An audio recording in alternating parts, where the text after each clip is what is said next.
皆さん、こんにちは。今日のビデオポッドキャストは、岩清水八幡宮の頂上からお伝えします。今、私は、岩清水八幡宮という神社に来ています。京都の八幡にある神社です。そこに30分かけて登ってきました。もうちょっと歩くと展望台が見えます。今日のビデオポッドキャストのテーマは、関西万博、大阪・関西万博についてお話ししたいと思います。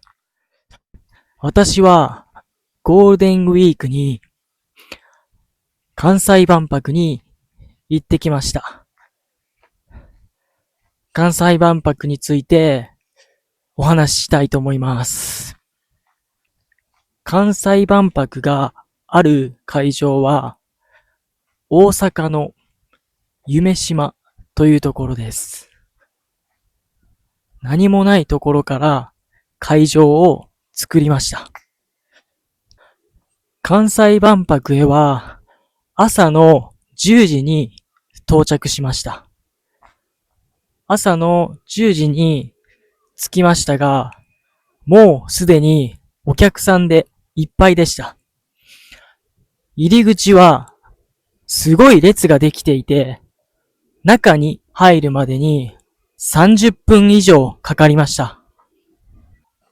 万博の中はすごい広かったです。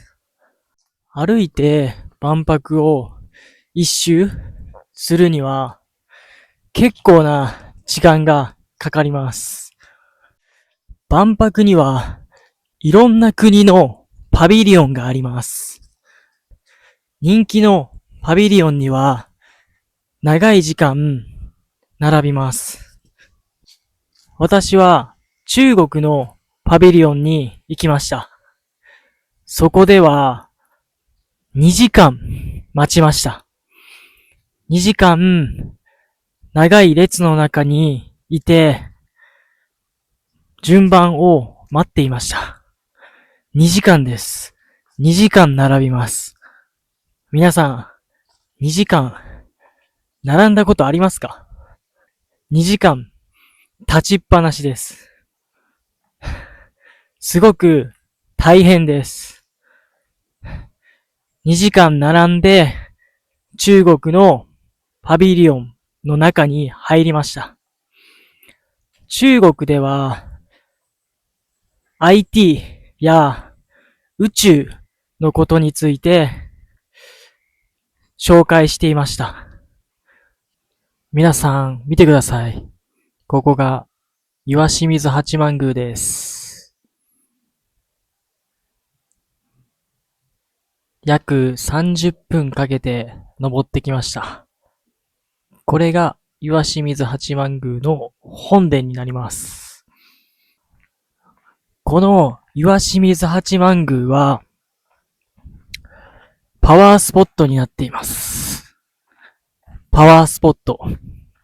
ここに来るとすごくラッキーなことがあります。はい、皆さん一度岩清水八幡宮来てみてください。関西万博の話に戻ります。中国パビリオンで2時間並びました。他のパビリオンもすごく待ちます。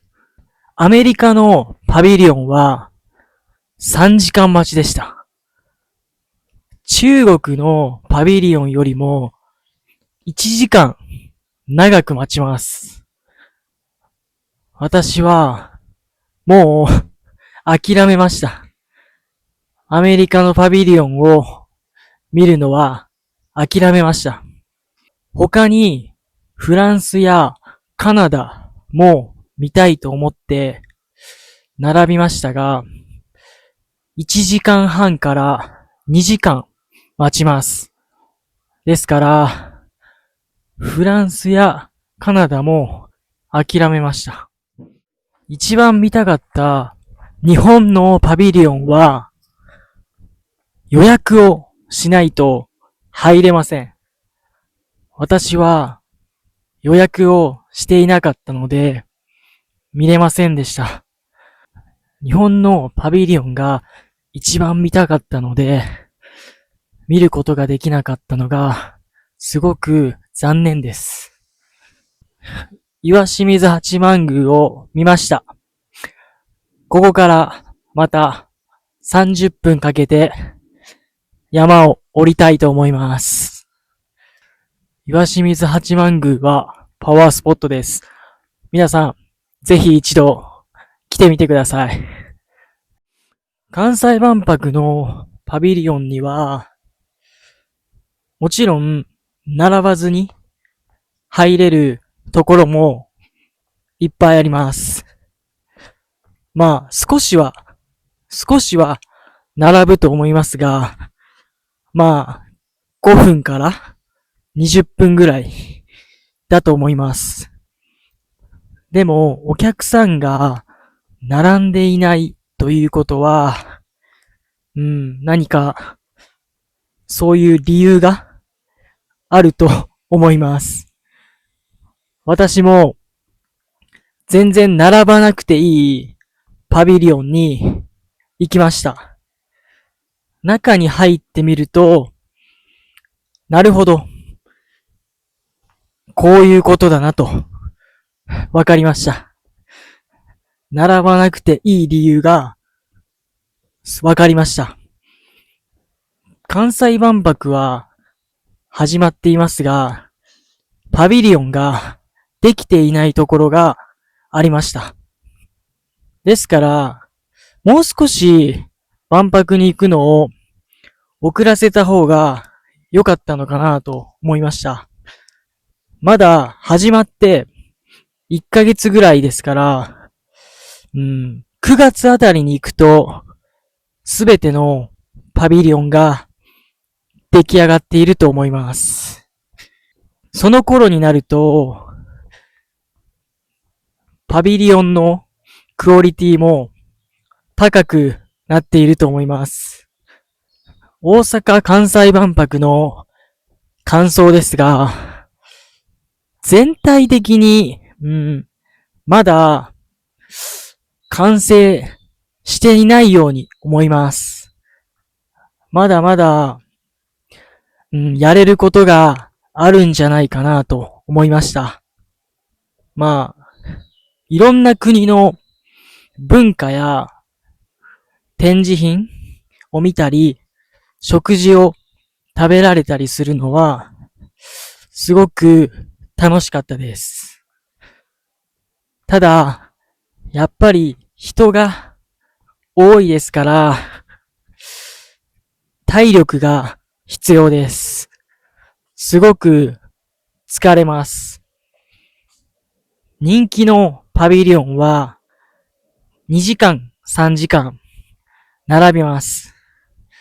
皆さんも関西万博に来るときは並ぶことを覚えておいてください。